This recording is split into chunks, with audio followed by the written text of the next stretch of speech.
Welcome back to the Wanks FPL podcast. We are here after our first full game week of the season. We're here to talk to you guys about game week one. And yeah, doing a little bit of a rank adjustment, a little bit of a point adjustment. As you can see, this is the first week where one of us is donning a hat. We're definitely not overreacting after game week one.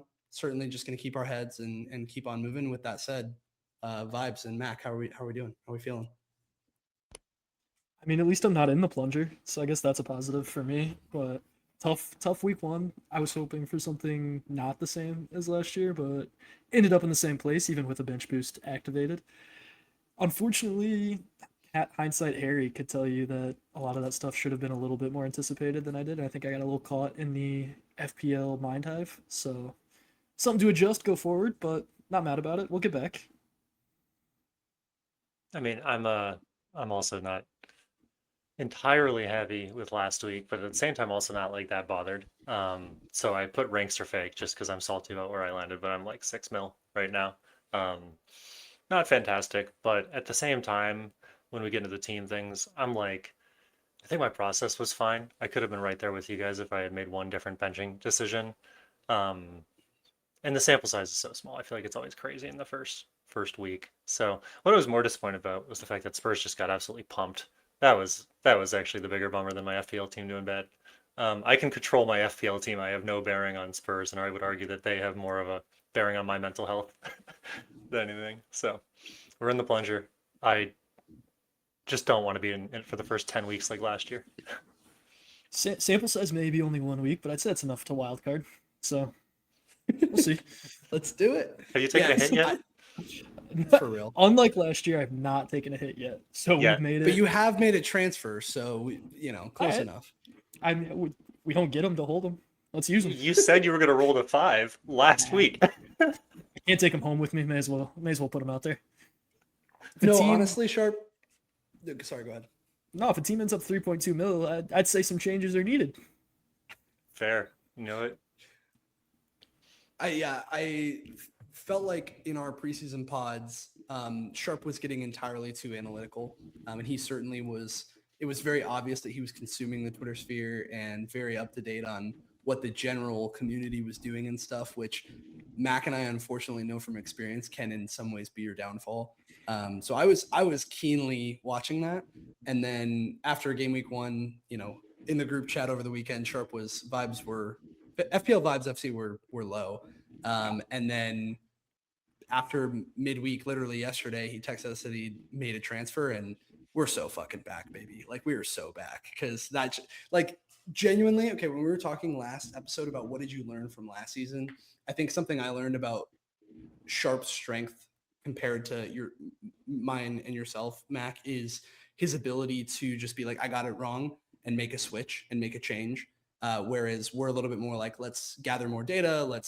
I want to see how wrong I really am and make sure that I'm wrong before I know I'm Yeah, wrong. and just And waste that 3 or 4 means game weeks. And exactly. And then whatever it is has already passed you by, the player that everybody should get and what have you. So I think I appreciate Sharp's ability to just like make quick moves. That said, if there's any value this season in rolling transfers, we're gonna fucking crush this guy. So it can go either way. yeah, I feel like part of his aggressive strategy was just that he was generally on fire last year, but also we did have AFCON transfers, so like 3 wildcards. I'm very curious to know how your strategy works this season, but there's 37 more game weeks ahead of us, so we're fine. We'll see. It's gonna work perfectly. I have no concern about I that. have no doubt. The funny thing is that you transferred in Sangare the same day that Brentford were playing a midweek game, and you could have just waited till after the game to make sure like he didn't get hurt or something. But no considerations being made. No considerations being made. I love it. I love that you think I'm paying attention to the FA Cup. That's the real problem there. We're so back. Yeah, we're so back. Well, along the lines of game week one, what did we learn? What are our takeaways? I want to do a quick look back at game week one last season and some of the takeaways that came from that, just to shed light on like so many things. I feel like personally, I watched a lot of things and had a lot of takeaways of, oh my God, this guy's essential. I made this decision completely wrong. I need to readjust X, Y, and Z. And then over the course of the week, have just been reminding myself of some of the things that happened last year. So after game week 1 last season, if you'll remember, I had a hot start, which obviously didn't pan out, whereas y'all were in the trenches, and that completely inverted by the end of the year. Part of that was that I had gone with the Holland and Reinders strategy, and Reinders had just a huge output in game week 1. I think he had like a goal and an assist or something, and he looked absolutely essential at 5.5. Another one is that Spurs destroyed Burnley 3-0. Obviously, so they were looking really good in a season where they ultimately ended up narrowly escaping relegation. The other thing that I remember really well is that after game week 1, I think Forest had beat Brentford, and then I don't remember who beat Bournemouth, but the takeaway was like Bournemouth and Brentford are so on offer. If your teams are playing them, absolutely target them. And then both of those teams finished top half. So just all that to say, like, as much as everything seems super clear and we're going to dissect some of the things that we took away from game week 1 that were really important, it's also worth noting, like, it really is one game week, and all the things that seem super true right now could change next week. A guy that played 90 minutes and scored this week could be benched next week, and that changes all of your assumptions. So just some worthwhile context. And the transfer window wasn't even closed yet. So it's Correct. like still, what does it close after 2? So, there's still room for current starters on one team to shift. That, like, I see Enzo's being linked pretty heavily to Man City. Spurs just got Savinho, who's going by Savio now. Got to look into that one. I don't know what's up with that. But and like, Marmoush, right? Yeah, and More Marmoush, and importantly, then like also. Sorry, I'm gonna cut you off again, Sharp. Last one. Also, and then potentially I saw Emi Martinez is going to Chelsea today. So like, there's like Watkins still is gone. some. He went to Al Yeah, Hilal. Watkins is gone. So there's still some pretty big moves to happen for another week. Nico Jackson as well just signed at Villa. So Yeah, yep. And I also think Nico Gonzalez, on the topic of Nico's, just went to Newcastle. to Newcastle. All today. So a lot happening. A lot going on. We put an offer in for Sar. Sar could be coming from Palace. Oh, to is Noah Sarr Liverpool. from Crystal Palace? Yeah. Yeah. That would So actually be a good signing, I think. the interesting things are going to be paying attention to those prices, because those guys aren't priced as starters, and when they transfer, they are going to be starters. But That's good value. Yep. Yeah. Sorry. Yeah, no, you're good. Luke, I like the flashback. I like the look back, because we look now and Reindeers is over in where it's Saudi Right. Arabia. Like, it's 1 year later. Last year I transferred in Chris Wood for a hit because, like you said, it looked like Forest was going to go back to what they were 2 years ago. So that being said, I mean, I've already made a transfer and might make another. Like, I don't know how much I've learned, but I'm trying to tell not everything is right. Right. I'm trying to tell that to people who have impulse control. It's, present company excluded. So yeah. No. Give me the endorphins right away. That said, we're obviously trying not to take too much away. That said, I think Villa are getting relegated. What are your guys' overreactions to game week 1? Dude, I don't even know if that's an it's an overreaction, but also you look at they finished 4th. I understand, but look at how many teams, like, over half, I believe 7 of their starters are gone from last year. Yeah. City has transferred out an entire full 11. Like, a lot of shit has happened in the sphere of these things, to where you got to look at teams and you got to take them for what they are versus what they were last year. For me, Villa looks absolutely horrible. Brentford looks a heck of a lot better than I expected them to look. Like, I'm actually pretty excited on that. I guess my overreaction is Hull might be top half of the league. They could pull Sunderland from last year because they look amazing. McBurney might be, not just from his preseason FPL like video, but he might be my favorite player, because that dude is like hard-nosed, high energy, will not take anything from anyone. And I was like, that's just a good dude to watch. Like, it's fun. So They're I'm a fun excited team about to Hull. root for sure. Yeah. The way, I mean, like, self-interest aside, like the way they played against United, just absolutely pressing them the entire game, outworking them, and like feeding off the crowd's intensity. You love watching that. You just love watching that. The Tiger thing, little rough, but other than that, very cool to see an underdog win. The Fetty Wap song on the video afterwards from their account, like, see, you guys win. You had a good job. I'm here for it.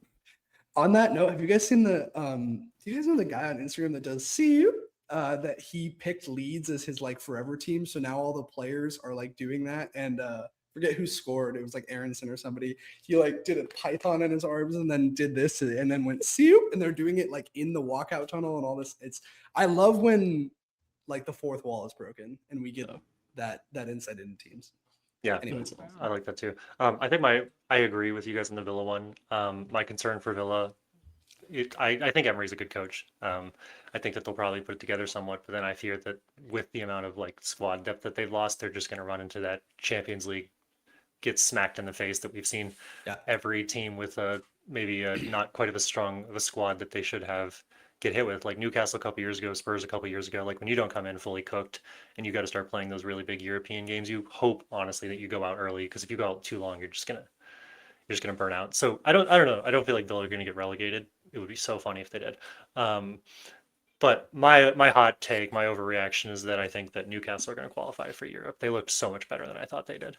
Um, They really did. they were actually playing to their strengths, and Alanga and Wissa remembered that they can play this year. So hey, good for them. I did forget that they had Alonga, and like he was unbelievable at the World Cup. And so I really Mhm. I genuinely was just in my head, they had lost every player that was meaningful to them. And then I remembered he was back and I was like, oh shit. Yeah, they have one guy.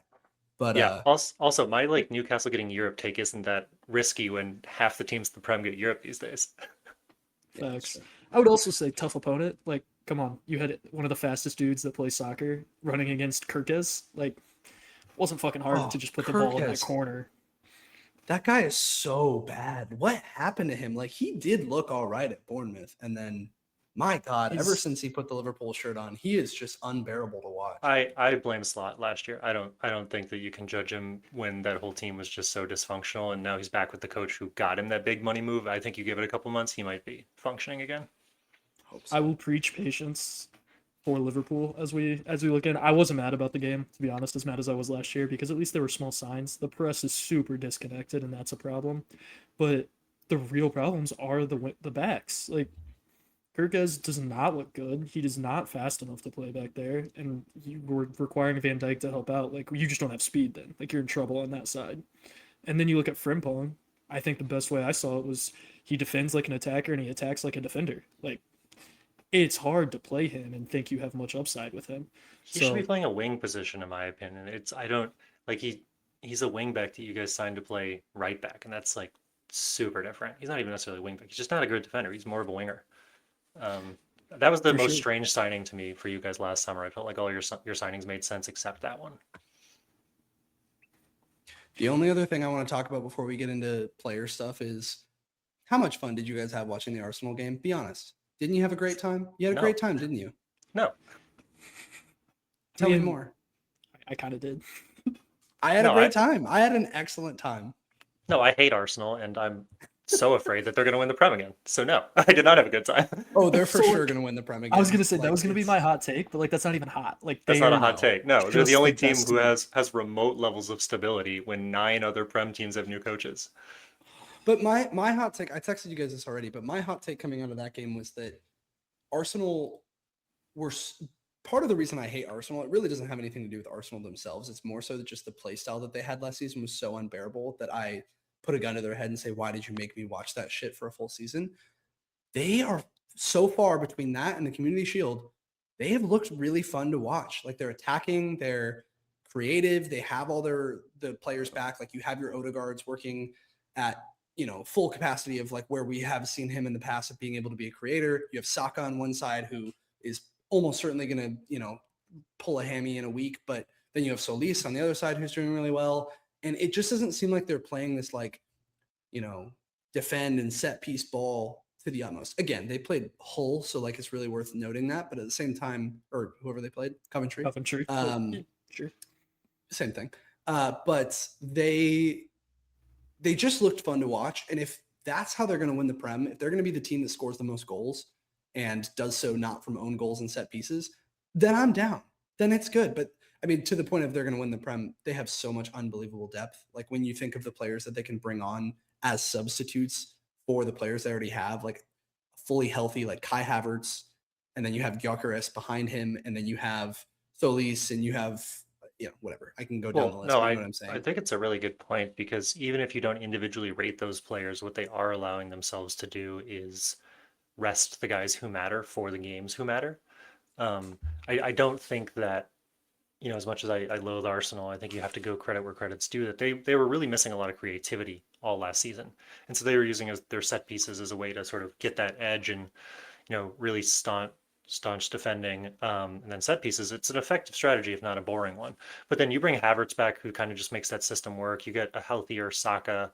You got Tzolis, who's already miles better than Martinelli, and like I think some of that creativity is gonna allow them to play more open play. And it's also within the context of the league. The league changed this year. Like it seems like we're playing lower possession, and they might have to dominate the ball more. So it's interesting. I do agree that they'll look better even if I don't like it. I think there's going to be somewhere between how they've looked and how they looked last year. And what I mean Hmm. by that is once all their defense is actually back and healthy, I expect him to be more comfortable not playing with the ball or playing on the defense more frequently. I don't think they're as comfortable with that. If you look at their preseason games and everything, I think they want to play more attacking so they can keep the ball away from those guys. So I think that's part of it. And then once you get into all the games they're going to have to play between Cups and Champions League and everything, like you mentioned, Mac, rotation is certainly going to be a thing. And they're probably just going to play a little slower in general, even in those games to try to save some legs. But yeah, right now it's great. It's fun.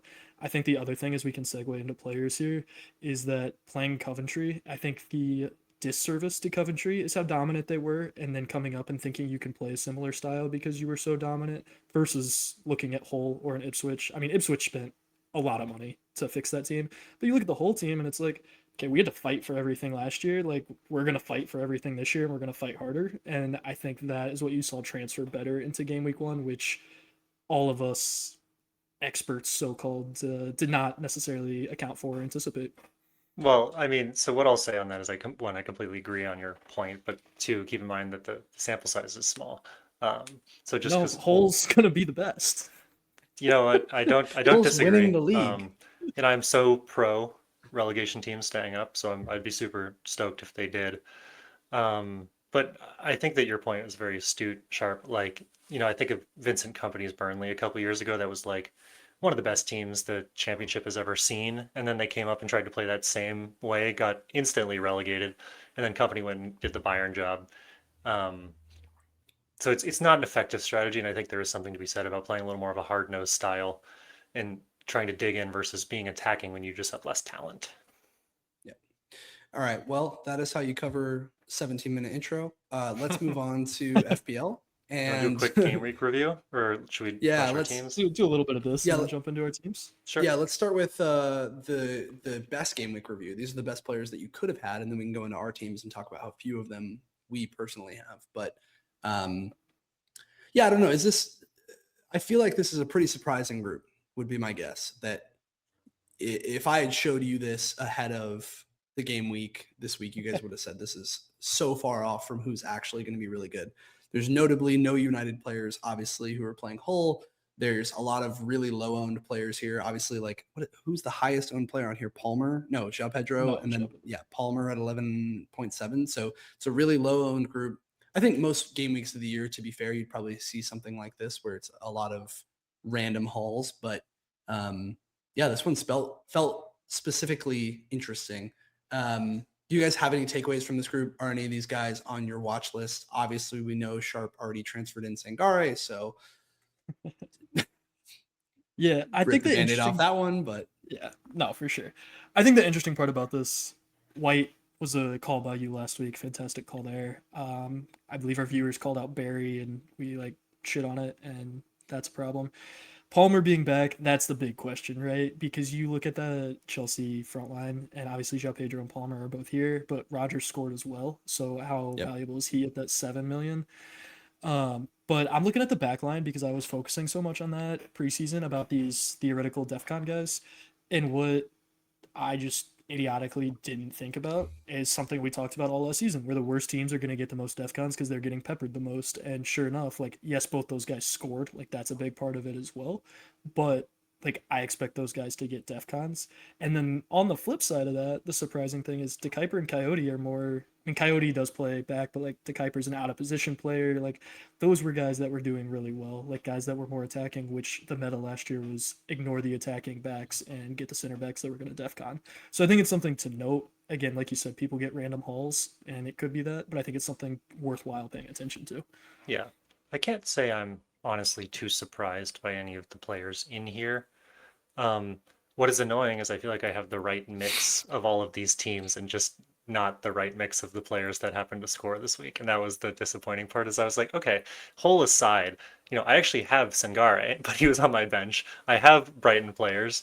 But I have Grob, who's the only one who didn't return from the entire fucking team last week. Yeah, wait, hang Wait, on. what did you just call him? Hold on, I have That's two how you say brains. that's how you say it in German, I think. It's I like am a Grob. gross No, Grob. I think it actually is pronounced like gross or something, but Yeah, it's well, like I think, I get but I gaslit like by the Grob. English. We're I gonna get run with gaslit it. by the English commentators on a weekly basis. Hey, embrace the mispronunciations, guys. We're Americans. Like we've got to run that through. I'm not even But Mac, convinced it is a mispronunciation. Just to be clear. Mac, I'd like to call bullshit on the on you saying that you're not surprised that there are Brighton guys here. I have a text from you like a day before the deadline saying Brighton are shit. Why are we considering any of their assets? So And I I call also have a bullshit on that Brighton one. guy in my team. I don't know what's disconnected about that. Well, okay. Like I I mean, can say that they're shit, and also I'm only going to play him in select games. Like he's just a rotational player for me. sure. Well, yeah, I don't know. I'm definitely surprised by the group here. I feel like I sure as hell wasn't expecting Barry here. Our boy who also scored 3 today. So what a guy. Sharp, can I ask you on Gakpo? Why do Liverpool fans hate him so much? Because all the guy does, I will say, he scores a shit ton of goals. The man loves to shoot on target. He loves to cut inside. I will give him that. That man will. You saw him try to go to the end line one time, and sure enough, it was a turnover. Yeah, So wait, I no, think I'm going to interrupt. You guys are fucking idiots. It is Grob. okay, fair enough. That's my bad. Um, there are multiple reasons. I think he got the short end of the stick with Slot last year because he was the consistent guy in Slot's team, and every time he played him, we drew or lost, and every time he put in someone else in the wing positions or the attack, like all of a sudden we looked a lot better. But we're using him a lot different this year. If he stays on the team, we'll see, or if he tries to go anywhere else before the transfer window's closed. But what I like about him is he's playing much more inside than he was last year. So it could spell something good for him throughout the season. Because I mean, you look at him on the Netherlands, like yeah, he looks good. He puts goals in. Like if he can channel that and play well consistently here, it could be something. I need to see more before I'm ready to sign up for that. But if he keeps doing what he did this week consistently in terms of just the attacking motions, then he is certainly worthwhile and certainly the best player in that winger position for us right now. Would you go Gakpo over Sabazai for the same I, price? Or is Sabazai half mil more expensive? He's the same price, right? Same price. They're both 7. Verts is the 7.5. Man, I expected a lot more out of Verts if we're just going to touch on that for a second because he was supposed to play that position right behind Isak, but him and Isak looked disconnected. Gravenbach was putting in way better balls to Isak than Verts was. And all of a sudden, Sobo, like, don't get me wrong, obviously we all knew his direct free kicks were just otherworldly and beautiful. But now he's on every single set piece and direct free kick and indirect free kick and corner, it appears. So, But and not even that, like watching the game, the amount of open play, like crosses that he played in, like the balls that he was putting into the box constantly, like I, maybe this is just me, but I came out of that game being like he was easily the most active player in the like if from an FPL perspective, absolutely the best player on the pitch. 100%. I'm gonna pull this up. Just the expected goal, non-pen expected goals. He's a big Oh, reason. He thank and God. Gravenberg are big reasons that Isak is at the top there, right? Like I mean, they're getting him balls in there. Isak needs to look a lot better in the box. But you're 100% right. Like he has all of those routes to points, and he is going to be such a focal point because he appears to continue to be the only person that can play the game. Like he is just flat out a player, no matter where he is on the pitch.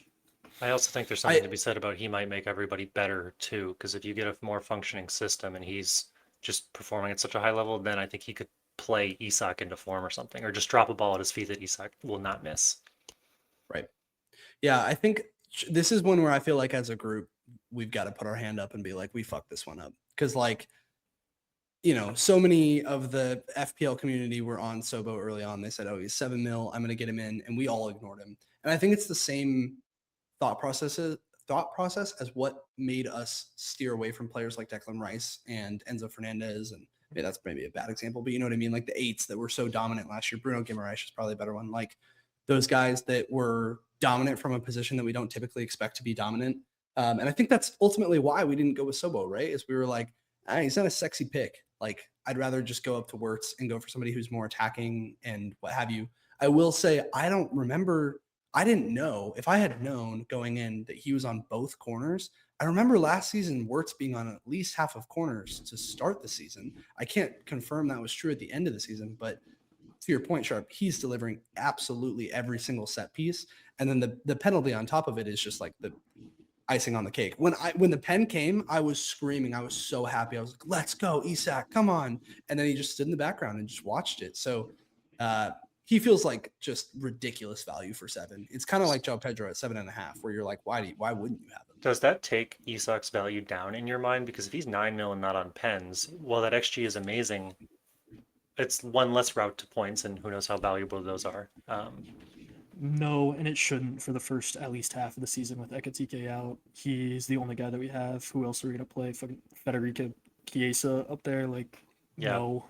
Your other argument might be putting Gakpo up there, but we don't have wingers to fill in unless we start Ingamola and Munoz, which is kind of a scary thought. So I would say he's so locked, and he should continue to just get peppered with chances up there. I mean, 1.5, and I would say we didn't look good for a lot of this game. I think the team only continues to come into better form, or Areola's not going to last a year. Areola. Yeah, No, I mean, I think that's what I'm that saying. you guys... Embrace the mispronunciation. We're calling him Areola, Coach Titty, as we call him. But the problem is there's another Areola, so Yeah, there's It's fine. Arbola.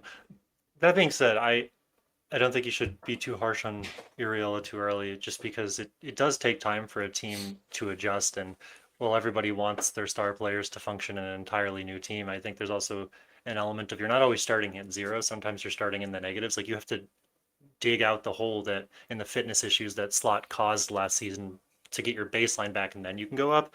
So even if you guys are inconsistent, I don't think that that's like a sign that the world's falling apart. And that's the only caution I have with Liverpool is they might be inconsistent, but the numbers looked really good, really good. So from an FPL perspective, I'm pretty high on them. yeah, we were third highest for XG this week. Like we just couldn't finish or put it in. The final third was brutal, but Yeah, I agree with you. Like patience is going to be the key here. I'm not worried yet. I think there are certainly areas of improvement that we all knew about. The other thing I would say is like the Sobo Isak debate was going on. No one knew who was going to have pins. We weren't 100% sure. People were actually Right. leaning Sobo, so it's not like that's a huge shocker change to his value in my brain. But I would like to look at some of these other guys that are on here because I'll tell you, Palace is certainly a team that I just glossed all yes. the way over and did not care about. Brighton that's was as well, and that's there. Talk to me about that. Why do you feel that way? I mean, Mateta is linked to maybe moving from Palace anyway. Mhm. And, you're talking about Sarr that could be going to Liverpool. Like, this is a team to me that's getting gutted and that obviously Actively. lost Glasner. So I think it's fine to give them a little bit of a skirt. I also think that in terms of their initial fixtures, like there's a reason we didn't go there. They play City this week. After game week 2, things look really nice. But yeah, it's just more of a who do you actually want from that group? I think if anything is exciting, it's that Richard's DEFCON, like That's what I was as about the to say. center. Richards Yeah. and Canva was back okay back there. Yeah. But, So yeah. my But notes, like, I was just gonna say, how many clean sheets are they gonna keep? That's it. yeah, my notes on Palace. I'm looking at my preseason notes right now. It says that their games are actually decent after 3. That being said, we have no idea how good they'll be, so it's hard to advocate for them as like starting players. I saw a couple of It's people with also like a budget guy in their team or two, but there's like genuinely no real reason to move on them because then you play Yeah. Fulham in 3, Ipswich in 4, Leeds, Forest, Brighton. So it's like you can just kind of wait on that one and see if it was a blip or if it'll be consistent and wait for the transfer window to close. Certainly don't need to move on this week. I think the other thing is they made Everton's attack look really good. So Yeah. that's how you know it's a problem. Like Everton's attack looked electric. And as much as I'm a KDH, I'm in bed with KDH, like that's just Well, not let's real. let's Like talk about biases. real. Like, are we being unfair to Everton because they looked really good again today? Playing And like Birmingham? I'm playing devil's advocate. I don't. First of all, they played Preston North End, but Yeah, I'm I believe Burnley lost to Birmingham in pins, which is kind of funny. um I'm not actually like seriously advocating that Everton are going to go and like finish 4th or something like that. But I want to be careful of like applying last season's biases to the season, as we said. And I will say Everton have put up a number of goals in a couple games, but I do completely agree that I think Palace made Everton look good, and I was worried primarily about their defense because Glasner was such a defensive-minded coach. That's the one thing I almost guarantee will get worse this season. And on that point, and then we can move on from Everton, but I don't think it's necessarily a bias. I think it's kind of the other way around where Moyes is a coach that's carrying over. He's one of the few. So if they were getting a new coach and it was like, hey, there's something new about this team, or they had a huge turnover in their player group, what have you, but they're probably the most constant team or one of them going into this season. So I think it's more of a situation where you can say, actually, this is one of the few teams where I know what I can expect. A defensively minded group who's still going to let in enough shots and goals for it to not be like a top defense, thus making Pickford an appealing pick. And then a team that has, some decent attackers, but isn't like going to score a shit ton of goals. Yeah. So anyway, I think that's a fair point. Actually, on the topic of stability, something I maybe think we should look at then is Brentford. Because if we want to talk about teams that have stabilized significantly, I'm going to put my hand in the air on the topic of taking ownership for the things we messed up preseason. I didn't give Brentford enough respect. I was super high on Sangare, and I was super high, and I have him in my team. But one thing I've been kicking myself about in hindsight is 2020 is I was between two final drafts, and the only difference was getting Asia from Brentford and upgrading to White or whatever the hell I ended up with. And I was just like, the deciding factor for me was I just didn't think that Brentford were going to be as good as they were. And they looked amazing. And on top of that, I think they're continuing to make some really smart signings as recently as today.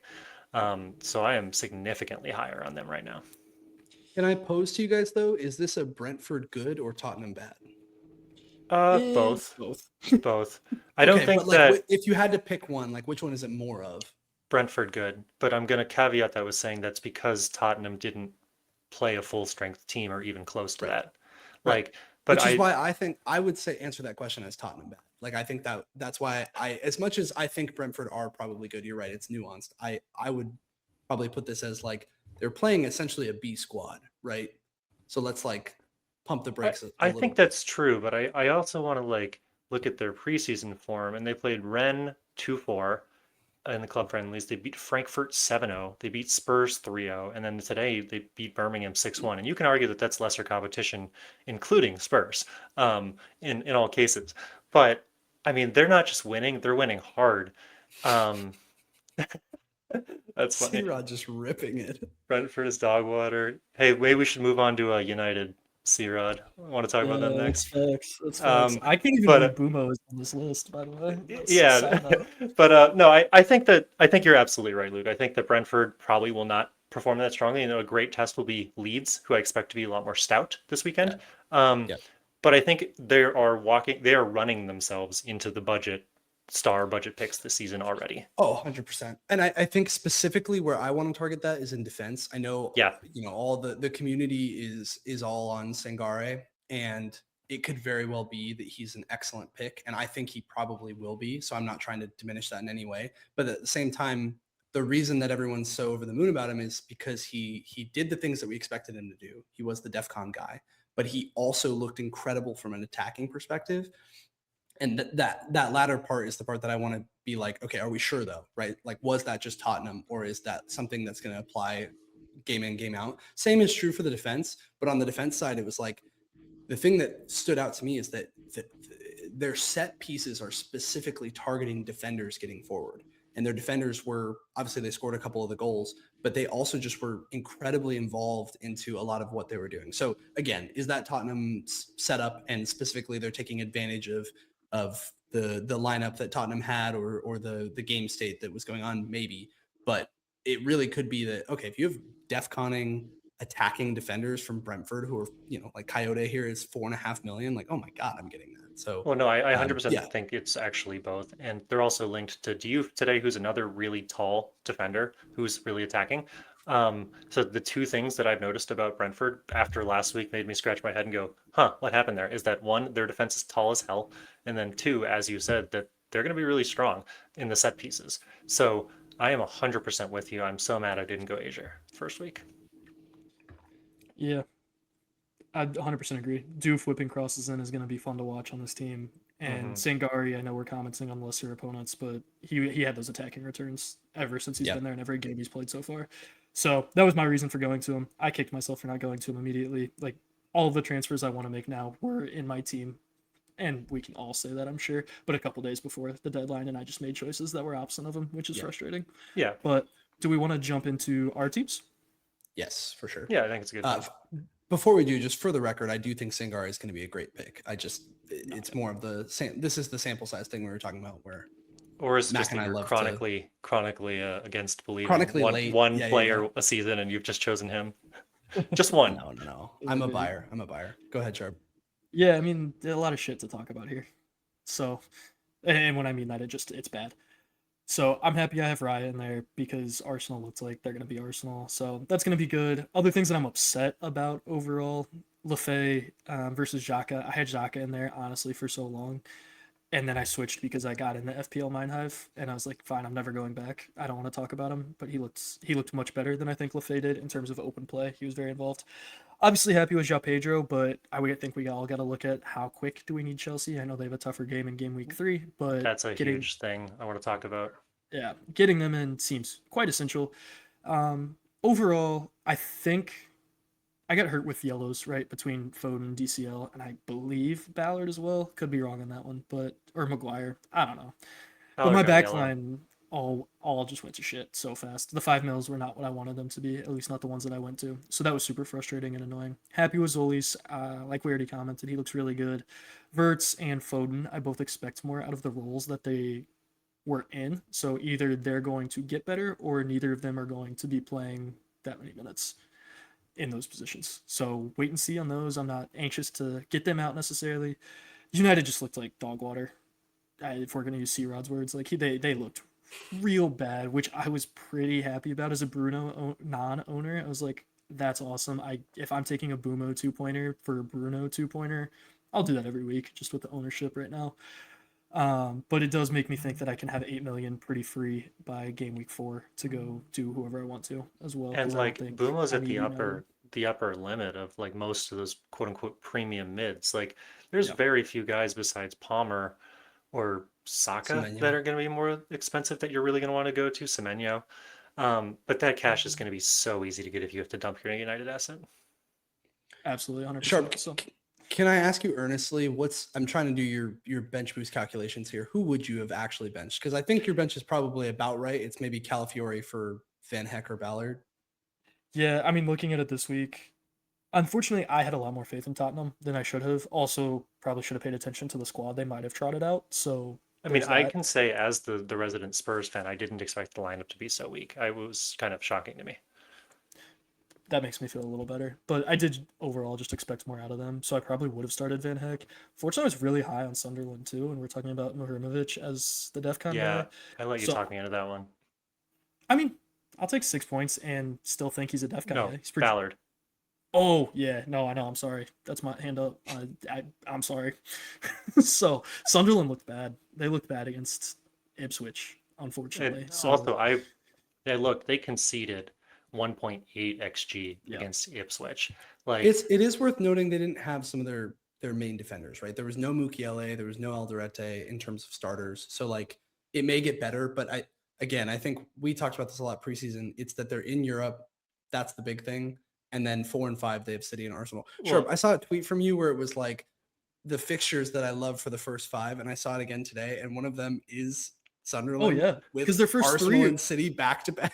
I don't care about that. Their first three are so good, and that's. I don't think that's true anymore, though. Like I think that now we're looking at Fulham, who are better than I expected. We're looking at Brentford, who are certainly better than I expected, and then it's Arsenal and City. I'm like, shit. Do I need to dump Ballard this week? Yeah, right. All fair points. In preseason, they were 3 that I absolutely loved and had a lot of hope for, and it was pre-Europe for those 3. So I'm like, okay, that's so what I want. Who are we putting in here? So I took out Ballard or Mihajlovic. What do you mean? Like if you weren't bench boosting, who would have been? Who's your real bench? I'm trying to figure out how much you. I don't know if it would have been Calafiori or Ballard. So I mean, obviously, it would have been 5. You were not going to bench Calafiori. Don't lie to me. You were not going to bench Calafiori. Who was I going to put him over? Ballard. Anyone else? Anyone? Yeah, it's Arsenal defense. Like, what are you talking about? Arsenal defender playing one of the worst teams in the league. Like, of course you were playing Calafiori. So tell me who you were putting him in for. I guess maybe I might have been Ballard, but I really loved all 5 of those picks. Okay, so then you got 5 points off your bench boost. Correct. Yeah, that's fine. All right, moving along to Mac. That's more points than Luke got. I think you flashed your team, Luke. So why don't you take it? Oh, sorry, I meant Mac. This one. Okay, so yeah, my team, 44 points. That sucks. That You being should have bench said, boosted. yeah, right, clearly. That being said, from like a That's overall actually on me perspective, too. I can't say I'm that upset about my squad. And I know that sounds crazy considering I have Holland, Bumo, and Fernandez who all underperformed, but I feel like I was making like very strategic picks with them. And I feel like the changes that I need to make are quite obvious and quite easy. You know, it's easy to look back with hindsight and be like, okay, I got a 6.1 million game week rank, which is now my rank because it's been one game week. But at the same time, if I had just put Singare in, then I'd be at what, like sub 3 mil, like 2.7 mil maybe. Yeah, Um, you'd have. Yeah, yeah, exactly. Sorry. and more importantly, I have not used my bench boost nor my triple captain. So I came in with a plan, and unfortunately, the plan didn't pan out, and it kind of surprised me that how bad it hurt. I also, just to be honest, was guilty of having too much faith in Tottenham as the Tottenham fan. I thought that we would put up a better fight versus Brentford, and that's why I benched Sangare. And I've learned that lesson. I won't be doing that again. He looked too integral to the team. But yeah, you gotta take it on the chin, and you just gotta move on. United were disappointing. So while I expected them, I don't know. I can't say I expected a ton of like amazing things from United, but I certainly thought they'd get like a goal against Hull of all people, or like a single goal contribution. Um, I'm kind of feel like an idiot for talking myself into picking Maguire. Like I just knew that the United defense wouldn't be that good, and that's maybe what I'm most disappointed about in myself. Like I should have just sacked Maguire and gone for a second Arsenal defender. And in hindsight's so 2020, but that would have been really easy. Um, but then, on the topic of successes, JP was good. I appreciate you boys talking me into playing Maramovic because I originally had him on the bench. So one of the rare ones. Where you guys actually didn't lead me astray. And Tzolis looked really good. I was like pleasantly surprised with how electric he was. I mean, I was watching him a little bit in preseason. And I thought he looked good, but then he started and he looked really solid.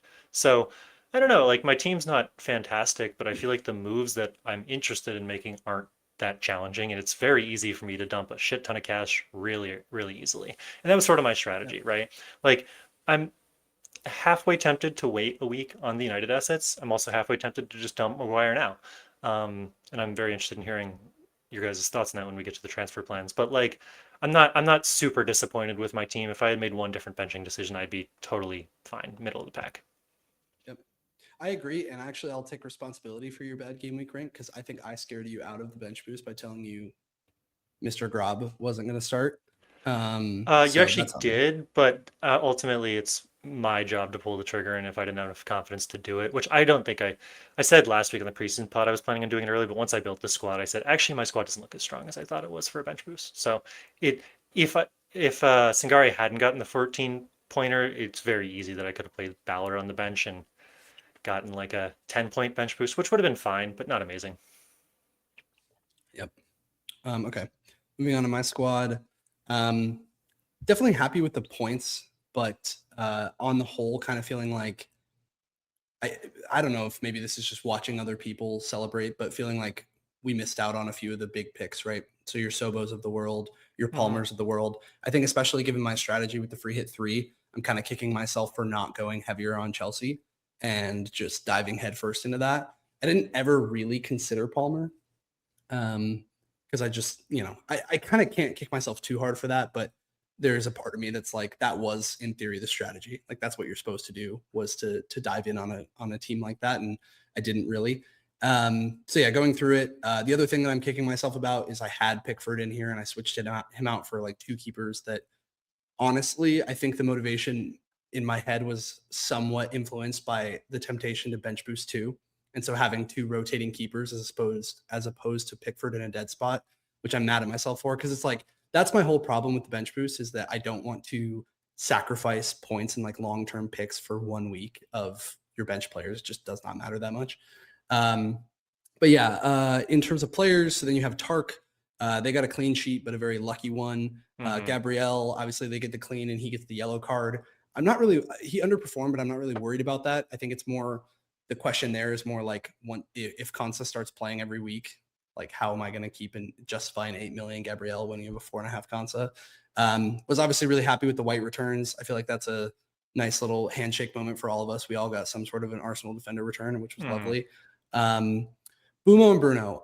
So Bumo actually, like, I watched back the highlights yesterday without the emotion of sitting through it, like, and realizing that I'm fucked. Bumo was all over the place. Like, he was unbelievable in that game. He actually played really, really well. He had a ton of great chances. So I'm actually feeling a lot better about him going into this second game week than I did after watching the game initially. Bruno, I'm definitely pretty worried about. I think obviously goes without saying, but wasted the triple captain on him there. That's absolutely brutal. But he didn't perform in the way that you would hope him to. What did he had like 7 def cons or something like that, like not a ton. And yeah, they just underperformed on the whole. Dango did not return, but I actually was really excited to the same point of what we were talking about, like high level with Brentford. Dango had so many excellent chances. He just couldn't finish them. And I looked into it, and this is something I wish I had considered as well. He's a historic underperformer in terms of XG. So there were a couple of plays where he had the ball like on his foot in the box, one-on-one with the keeper, and just missed it wide or like wasn't able to handle the ball. And I was like, fuck. Okay, so that could be a problem. But the good news of that is that he's getting the chances. He was getting the ball to his feet a lot, so he'll finish those at some point. It's just a question of like how often. So one to watch in that sense. The only thing I have to say on that one is, as an owner of him last year and, different season, different team, is he only had 0.05 XG. So like it was a lot of shots maybe, but were they quality shots? And this is according to the fantasy page. I don't know if you're looking at it from a different site necessarily. But I'm looking back last weekend, he had 0.29 XA. So the numbers weren't last week. Sorry, I think it was last season. Yes, no, yes, last yes. week. Sorry. So the numbers No, weren't 100%. amazing, and I'm curious on your thoughts on that. Like, was it just? I think it's that he wasn't getting the shots off. So like if you go back and watch the highlights, you'll see a play where Thiago passes in the ball. He gets it in the box one-on-one with the keeper, but he doesn't settle it. So I don't think that registers for whatever reason as him actually like, because he didn't take the shot. It's not an XG. It doesn't contribute to that. He got the ball played into him a ton of times where he was really close to goal. But to that point, like, that's only so good in expected world. Like you have to actually shoot the ball and score the goal. So not trying to say like Dango is a great pick and justify it, more just trying to say like this could be a one-off. We saw Sangare return, but Dango, Sade, and Thiago all failed to return in this game. In a game where obviously Brentford was very much so dominant. So this was sort of my that won't happen all the time. Against them at the beginning of the season is I felt like Dango and Sade did the same thing last season. Like even in games where Brentford was good, I never felt like Dango and Sade were it, and that's why I was against Dango. But I agree that Brentford as a whole looked so good. So I'm really just curious to know how your thoughts on that evolve over the course of the next couple of weeks, to know like, is Dango going to continue to underperform, or was it just not getting shots off? Like you said, he's definitely one to watch. He's not rising or falling, in my opinion. It's just for me, like as a non-owner, I'm just sort of like, I have no idea how that's going to go. Yeah. Dewsbury Hall. Oh, sorry, go ahead. I was just going to say, if we're going to talk about guys that got the ball really close in, couldn't settle it, and couldn't finish, how did you feel as a non-Holland owner? Terrified. Let me ask you. Well, we'll get there. Terrified, but less terrified when I woke up and saw what his hair looked like. All right, Dewsbury Hall. That was so unfair, dude. That's so unfair. You can't cut your hair and trick all of us owners like that. I wouldn't have brought him in if I known he was going to cut his hair. It's a bunch of bullshit. Dewsbury Hall. I'd like a full apology. He's the fucking GOAT. I told you guys. I give it to you, but I'd like the same apology about Sangare, who got 3 more points. So we'll call it even. But see, I don't think I ever said Sangare is shit. You guys shouldn't pick him. That is exactly. I don't think I said that either. I said Dewsbury Hall was overpriced. Vibes is like, yep, that was me. All right, so, and you know what? I still think it. I don't think he's getting over 6 points the rest of the season. Oh, I don't agree with that. Oh, wow. That's crazy. All right, so Tzolis, obviously we can all celebrate that one. He looked unreal, but let's see Arsenal against another team. João Pedro, guys, he could have gotten 20 plus points. I don't know if you guys watched that, but he would. Oh my God, he had so many chances. He had a goal called offside. He had a goal that went out, or a shot that went off the post. He is so unbelievably good right now. It's crazy. I don't understand This is going to be one of those things, though. We learned it last year. You got to ride the, you got to ride. Hey, I'll take the points. If you guys don't like points, that's fine. You can just stay off the train. That's crazy. You can, if you don't like points, that's okay. I'll take the points. The guy that refused to get Semenyo because he was overperforming last year said, "I'll take the points." Okay. But he's willing to adopt the serial underperformer in Dango. If you don't like the points, you don't have to have them. I'll keep them. Scoreboard. João Pedro, That's 11 fair. points, which was excellent. Someone clipped scoreboard, and we're playing. Yeah, we're playing this all season. We need to make that like an audio sound. Scoreboard. João Pedro is one of those ones where we could be just riding those highs and lows, like the streaks, all season. So keep that in mind. Isak, you guys made me feel better about it. I was feeling pretty bad. I was expecting Sharp to come on here and like absolutely rip Liverpool. So I'm glad you guys made me feel better, but they just look so disjointed. And yeah, that's about it. Can't really say too much else. All right, we have spent way too much time introing. Let's get into our player list. So we're going to talk. This is a new segment that we're doing called Wank Bank. So was this guy a wank, or is he somebody that you should put in the bank? So let's talk Holland. Be honest, guys. If you knew that he was going to look like an albino child going into the game, would you have still captained him? Because oh my God, guys, his haircut looks terrible. One of the worst haircuts I've ever seen. I don't think it's that whoever cut bad. his hair should be drawn and quartered. Oh, I think it's awful. I'm gonna say it. Holland's just a little funny looking, to be honest. There's not a good haircut for him. Like, I love that you used that because I know you got that for me. Like that was awesome. I don't hate a buzz cut. I still would have captained him. I mean, look how many. Says the guy who's had a buzz cut for half his life. That's what I'm saying. There's nothing wrong with a buzz cut. I absolutely would have captained him. I still think he was getting the service. I think maybe he's a little rusty having that later vacation right from the World Cup, a little less time with the teammates, but you can't deny that the ball was getting into him and that he had the chances if he could just settle it or have a harder core, I guess, to bounce off of, because it looks like he just accepted a few of those. So I'm not ready to like sell by any means, but if City continue to sell their team and may not have the rotation that they need, then that's going to affect him in some way. So we'll see.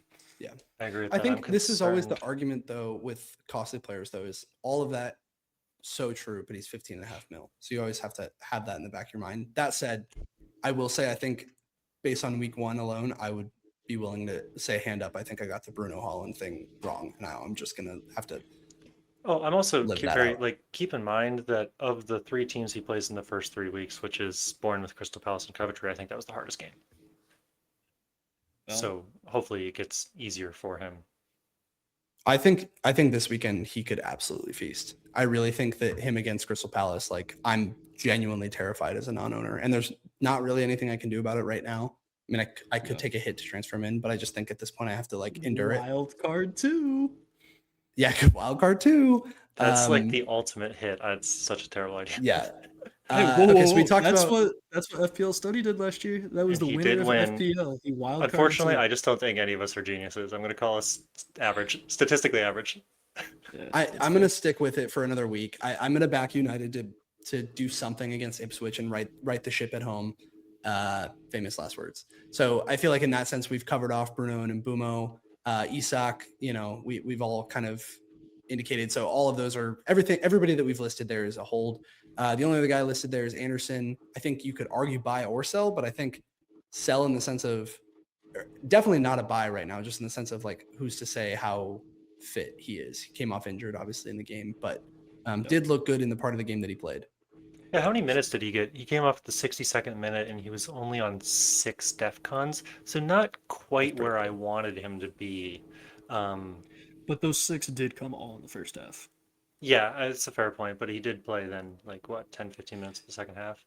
Yeah, I just don't know how healthy he was while he was in there. I mean, Maresca called it a cramp, but really wild that they started him. That entire City lineup, was the most shocking thing I've ever seen. I just don't Nico know. O'Reilly was playing in the 10. That was such a wild. You guys have alluded to it a couple of times, but I mean, the whole City squad is shocking. On the topic of Holland, I don't think he can be a long-term hold for this season because that squad is going to get so flamed out, I think, because they're selling everybody. Like, But they're getting Enzo Fernandez. We're good. We're good. yeah, we're good. Now they have 3 midfielders finally. No, it is crazy. And the fact that they're continuing to sell some of the depth and I mean, the Semenyo minutes are absolutely locked. Like there's no one They else are. to play that position. So he's going to play every goddamn game. But yeah, I think the City concerns are somewhat real, right? Of how realistic is this team? Turkey comes in, gets a couple of assists. He'll probably be a mainstay in that midfield because to your point, Mac, who else is there? Well, there's the pillar Yeah, I don't know. Foden. Right. I guess we should have had him on the Wink list here. We Like probably should have, yeah. Yeah. Foden. If you were a Foden owner, how concerned would you be? 1 to 10. What do you mean if? Oh, So shit. how concerned are you 1 to 10? Yeah. Oh no, shit. I'm not concerned. I'm not concerned yet, and that's only because the injuries that they have across the winger spots right now, and I just don't think they're going to want to play. Yes, Nico grew up in the midfield. I don't think they're going to want Gahey where in the midfield consistently. I don't think they're going to want Nico up there consistently. And so if he goes from inside to outside, I'm not super concerned about it. I think this is much like Verts, where I want to give him another week playing in that spot. Hopefully Maresca wants to give him another week playing in that spot and see if he can kind of do what he needs to do there and prove that he can feed the ball. Because he was okay when he played. My only concern is that I've never felt like Maresca has ever gotten the best out of his wingers. And it's hard to make a 1-to-1 with Chelsea because Cole Palmer was injured basically the entire time that Maresca was in charge of Chelsea. But I'm concerned that we're going to see a reverse Liverpool where I expect like the Liverpool wingers to get better this season because Gakpo's being allowed to cut inside. And I think we might see the City, and this is a vibes take, not backed up by data, so it could very easily be proven wrong. But I suspect that we're going to see actually less out of the wingers on City than we typically do. Like if they do, it'll be for assists and stuff. I'm a little concerned about like is Semenyo going to get a lot of like goal scoring opportunities, or he's just going to be feeding the ball to Haaland, and they're going to try to do some striker stuff. So if Foden moves into the cam, I think that I'd be a little like higher on him, but I'm concerned if he's actually staying out wide. I think that's fair. Moving on to defense, we've got Gabriel. I think my concern is really low after that game. Obviously, he didn't do a lot of the defconning, but you're playing a team where you're going to be possessing the whole time. Yeah, see, exactly. We've got a vibes guy on the pod. So I'm not super concerned. I think the concern is more so that you're spending 8 mil on a defender. I think it's a little overpriced. Right. You need him to return with goals. Like it's not just clean sheets that are going to do the job. You need clean sheets, you need defcons, and you need goals. And that's the reality. So well, the other defenders proved that they can also get those same like offensive assists. So you don't need just goals. You need him to outperform the other Arsenal defenders significantly. And I think I have this in our notes. Like I think that we're going to be talking about Arsenal defense again every single week because this week it's like, okay, you have the 2 attacking wingbacks, or not wingbacks, but fullbacks, like, which my God, were they attacking, which is kind of what I'm talking about of like Arsenal are fun to watch, but they were both just basically wingers, which was unreal. But now you're going to have the question now that Konsa is finally there, you're going to have the question constantly of, okay, is Konsa going to start? And then once Konsa starts, it's going to be like, okay, well, should I get the 4.5 million asset who's got locked minutes? And maybe he does or doesn't have locked minutes. And then, okay, is he Mascara started over him the next week. So shit, now what do we do? And then, he started on the right and now White came out. Now Timber's back. And like that defense is just going to be an absolute nightmare to navigate. So in that sense, Gabriel pays for his weight a little bit, just in the sense of being the guy that you know for sure is going to be there every single game. Problem is you're spending 8 mil. So nothing to say that no takeaways there, but yeah, you most likely can get that with 6 mil in the goalie, that clean sheet every week. Yeah, 100%. Yeah, but if you have Calafiore and White or whoever are the left and right backs doing what they were doing, if that continues, then I actually do think that makes Raya kind of a non-pick where it's like, all right, I'm paying $500,000 less for a guy that has the clean sheet and the attacking threat and the odd defcon. Like then I don't know what you're doing. When Timber and Saliba and Konsa are all there, like they're not going to be there consistently. Yeah, the thing is with Raya is he's just the minute security. It's like he's going to play every week. They're never going to rotate Raya. Well, I also think this year it may be a little bit less with Arsenal about the defense because we can jump into the positives, I suppose, but players like Saka, players like Odegaard, and obviously players like Tzolis look so good that I'm like, do we want triple Arsenal attack? Like, I feel like this is Yeah. maybe how it was playing FPL in the years where City were so dominant, where it's like you just can't get enough of their players, and it's really a question of which three as opposed to do I need all three? It's like I'm certainly getting three. It's a question of, can I get four somehow? Yeah, the Arsenal defense picked themselves last year because they were incapable of scoring from open play. But to your point, if that increases, then all of a sudden they actually have like pretty good value in relative to some of the other teams. For some of the pricing for like Solis, he's the same price as KDH, but he's playing on Arsenal. KDH might be a great pick, but the fact that you can get Solis for 6.5 million, he might be Yeah. the starting winger Oh, for yeah. Arsenal is pretty crazy pricing. And then the defense is the most expensive defense in the game. So if you're looking for entries into what we think is going to be the best team this season for cheaper, that like you said, that might be the best place to go. Yeah, 4.5 Konsa at that point picks himself. If he really is starting every week, like, how do you not do that? Mm-hmm. You're gonna have him in like 2 weeks. I can feel it. Like you want him so. Oh, bad. for sure. Yeah, But- yeah. You guys are going to want him too. That's what I'm saying. If he starts every game, it's going to be everyone's going to get him. But he's not gonna start every game. Like there's. I don't know about that. I don't think there's a true chance of that happening, especially when Saliba's back. Like. Well, yeah, but Saliba's not back till Christmas. So, like, I'm talking about pre-Saliba. Like, I You can think get that 19 games out of that. Yeah. You have Isak on the wank list. Ekatike is not back until Christmas either, until January at the earliest. I'm just saying That's that true, but I think Arsenal defense and Liverpool attack are very different yeah, that's sides fair of the enough. coin. Well, But- I don't know. I don't think I necessarily would have put Isak on the wank list, to be honest, upon further Fair review. enough. But I threw him there, so that we should shows put where an my edging headspace category was. in the middle. To your That's point, excellent. like with Odegaard, Saka, and Solis on here, notice Rice is not on here. Rice being the best player that they had in attack last year, consistent wise. So interested to see if his DEFCONs continue to pick up, or if off those set pieces he starts to get some more assists, because that's where he makes his money, right? So Yeah. that's the chance you're taking every week when you go against him, and that's what you're hoping for if you have So him. the concern with the Rice thing for me this season is nothing against him as a player. It's just simply that if they have a more functioning attack, is he going to play as high? That's Yeah. my literal only concern. If he can give me any indication that he's going to continue to do what he did last year, he's almost a lock in my team. I feel like maybe depending on how Solis does, because he's half a mil cheaper. But then also I don't want to take away from someone like Bruno G, who if he can lock down a starting spot, he's injured right now. But if he can lock down some minutes, he might be some great value too, because he was electric last year, and I think he's going to be so good for Arsenal. What is he? Is he also 6.5? He's 7. So it's Solis is 6.5, Bruno G's 7, Rice is 7.5. The most surprising And thing to me about underpriced. all of that is that I feel like they're all underpriced. Agreed. Which is why I'm saying, like, think about it in the context of, like, we're a few weeks down the road and you're looking at how do I get triple Arsenal while also bolstering the rest of my squad? You want to bring in Holland and Palmer and Rogers and all that. You're gonna be like, oh, I could do 6.5 Solis, 6.5 Odegaard, and 4.5 Konsa. Boom. Mm-hmm. Like, now I have my coverage, and they're just as good as anybody else, or maybe not quite, but you know what I mean. Like, it's around the best 3 that you could get. But I think this also is like, I came out of this being like, shit, is Saka a pick again? And that's one where I kind of am gonna be okay being stubborn on because of his injury history. I'm just not gonna get burned by that again. And I think at that price, you just have other attackers who are going to return a similar amount.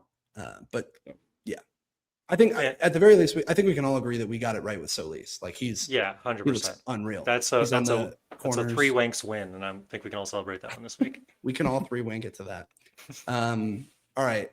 Just to touch on the last wank on the list, Bob Sanchez. And the reason I want to bring that up is in the larger context of Chelsea defense. Last year, we got so used to Chelsea defense being unreliable and somewhat shitty. And I was hopeful that maybe under a new manager, things would change there. And they just sure didn't. They concede 2 to Fulham and look really bad doing it.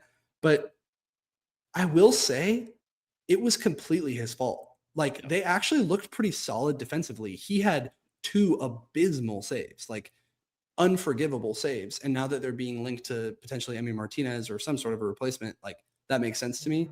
So this is one of those where I want, again, more data to understand, like, is Chelsea defense actually a viable thing? Because if so, they have incredible fixtures for a long time, and it may be worth the investment. But if they still have him in goal, I don't know if I can do it.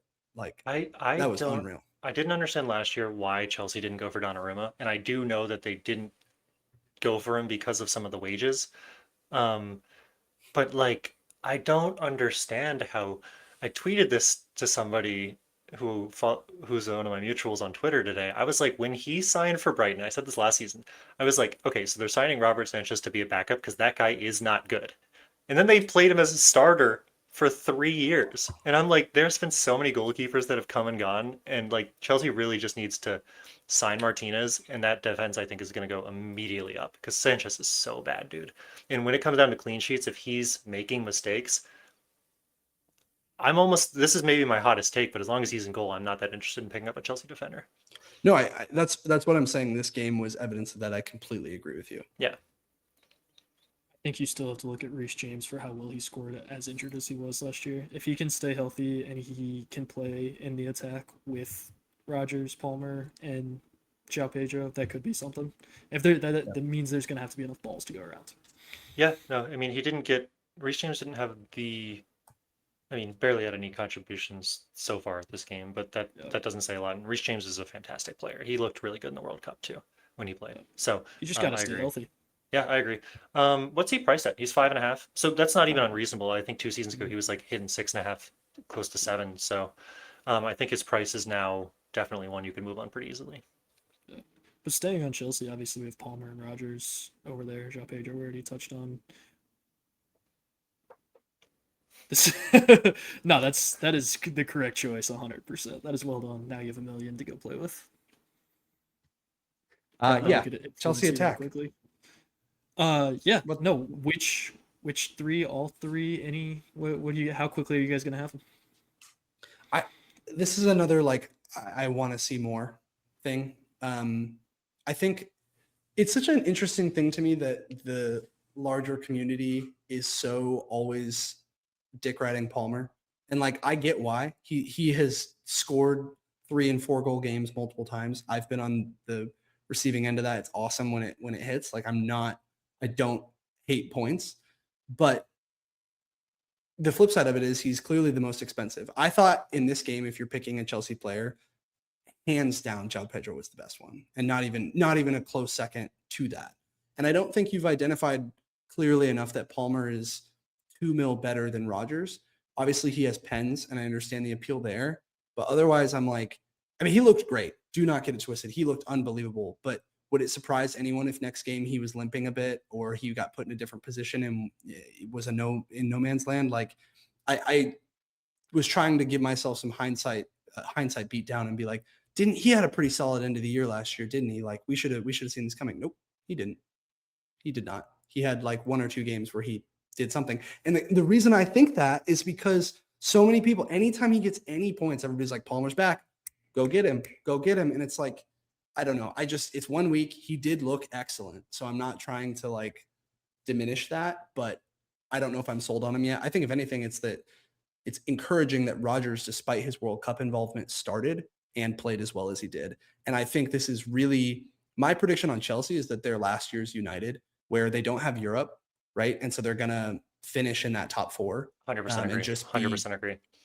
Just like they have the time to be able to rest a player like a Palmer and rest all these guys and utilize their squad in the way they can. But this to me really looked like the JP, Palmer, and Rodgers show of just like those 3 are just going to get the absolute license to go nuts. Yeah, and it felt very reminiscent of the Xabi Alonso Leverkusen teams, where Wirtz was in that team and he just had that license to go nuts and he was going nuts.